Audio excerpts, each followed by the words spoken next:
Cal, we're starting this call right at exactly the right time. Good morning, everybody. We had our meeting in Buzz last night, and I told these guys a story that was pretty interesting. I was talking to a lady that I'm trying to get in the business, and she was telling me the story of her life.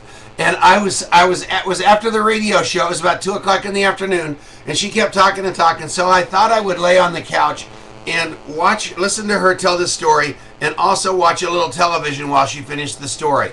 Well, the long and short of it is I fell asleep, which is bad. You know, you shouldn't do that when you're trying to do the interview with somebody. But the funny thing about it is when I woke up, she was still talking.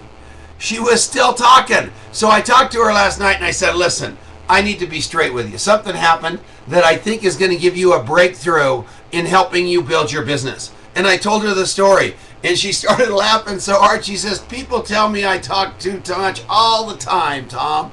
Well, that's not good, you guys. You need to listen all the time. You need to get accused of listening all the time. You've got to be interested, not interesting. That's the most important thing. I promise you. You can make, this is not my quote, this is Dale Carnegie. You can make more friends in 2 months by becoming interested in other people than you can in 2 years trying to get other people interested in you.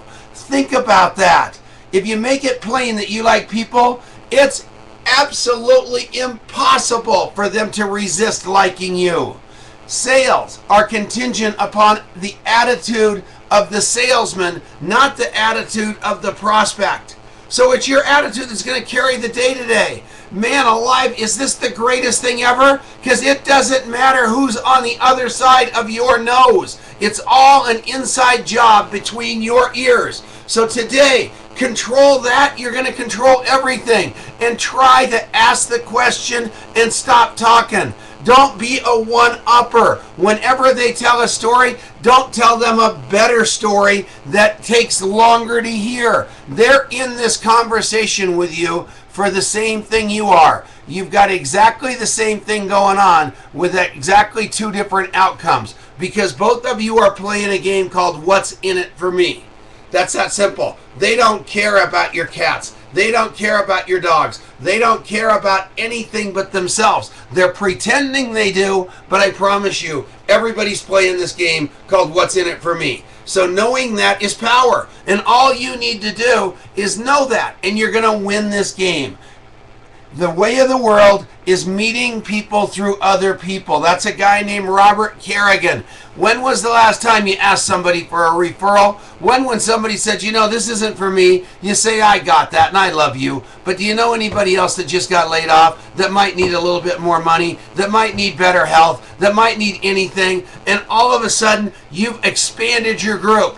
The person that's doing the most interviews out there wins. I promise you that. The person who does the most interviews wins. And what I look at every day in the longevity back office is the people enrolling people. And I don't call those people on the phone and say, congratulations, you signed up all those people. I say, congratulations, you brought some people in the business. Tell me about the people that you brought in. How can I help you take those people to the next level? Because that's what this is all about. You took on a responsibility when you took their $10 bill. When you took their first product order, you're responsible for those people. You've got to make sure they got their product. You've got to make sure they took it right. You've got to make sure that if they're building a business, they know where to go to the next step. That's what this is all about. It's called the 21 Laws of Leadership by John Maxwell. The first law is the law of the lid. Your leadership is like a lid or a ceiling on your organization.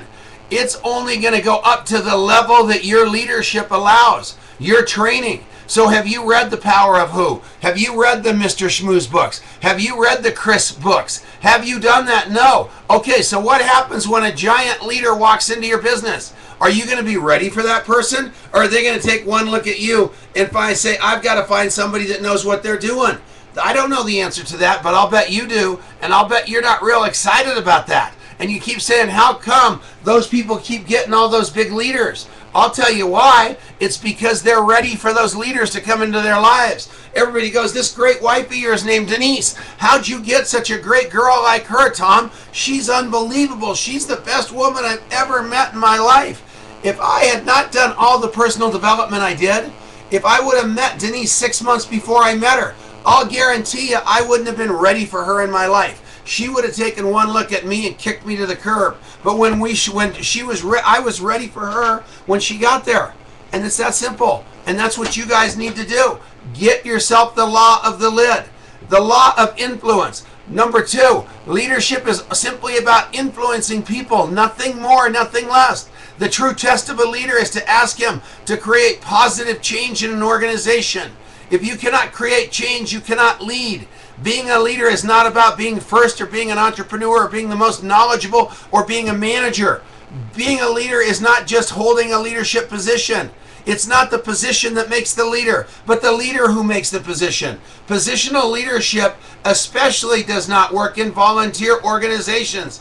The essence of all power to influence lies in getting the other person to participate. He who thinks he leads but has no followers is only taking a walk. That's the second law of leadership by John Maxwell. Think about that. Just because you're a diamond doesn't mean you're a leader. Just because you're a managing associate doesn't mean that you're a leader. The leadership is influence, and it is getting them to participate. It isn't doing it for them. How many of us try to do it for them all the time? And we try to control this whole thing. And at the end of the day, you know what you have? You have a mess that is frustrating you. But if you're creating that leadership, and you, Erlene Downey, are giving these leaders the ability to go out and lead their teams, you're training them to participate, you're training them to lead their teams, it's all over but the crying. You can do that, you guys. It is so amazing. And it's something that every one of you can start today. Leadership you can start today. Let your leaders, let your people participate. Instead of answering every question, tell them to go to the website, be the tour guide, get them in that website, teach them how to navigate it, make them do it themselves, and then you've got them in participation. Once that's not scary to them, they're going to take their team in.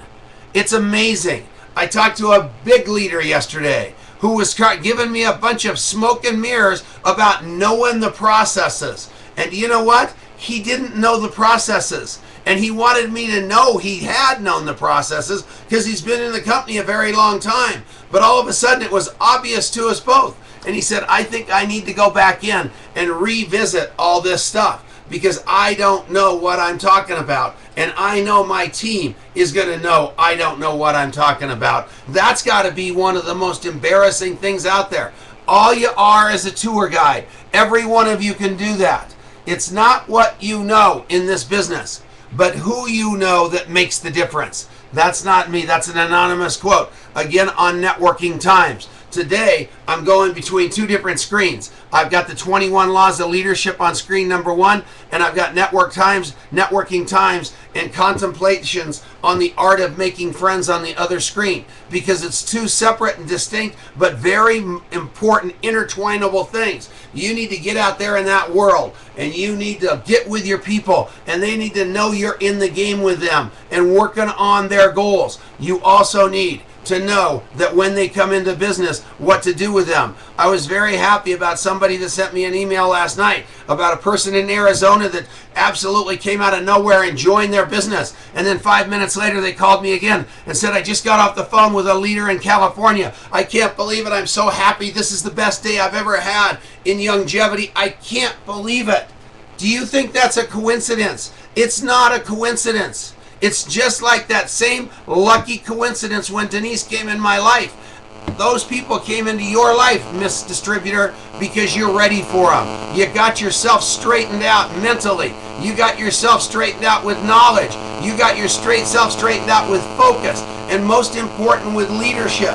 And all of a sudden, these leaders are going to start jumping into your business like it's going out of style. I promise you guys this. It is doable for everybody on this call. Charlie, Denise in Oceanside, I don't care where you are, what you're doing. You can do this way. You can do this way. Where do I get my information? I get it from Networking Times. Where do I get my information? I get it from John Maxwell's books on leadership. Where do I get my information? From Mr. Schmooze. I'll tell you something. It is something each and every one of you can do, and we're going to do it. I love you all. Let's go take it to the mountain today. Have some fun. Keep smiling, and no matter what,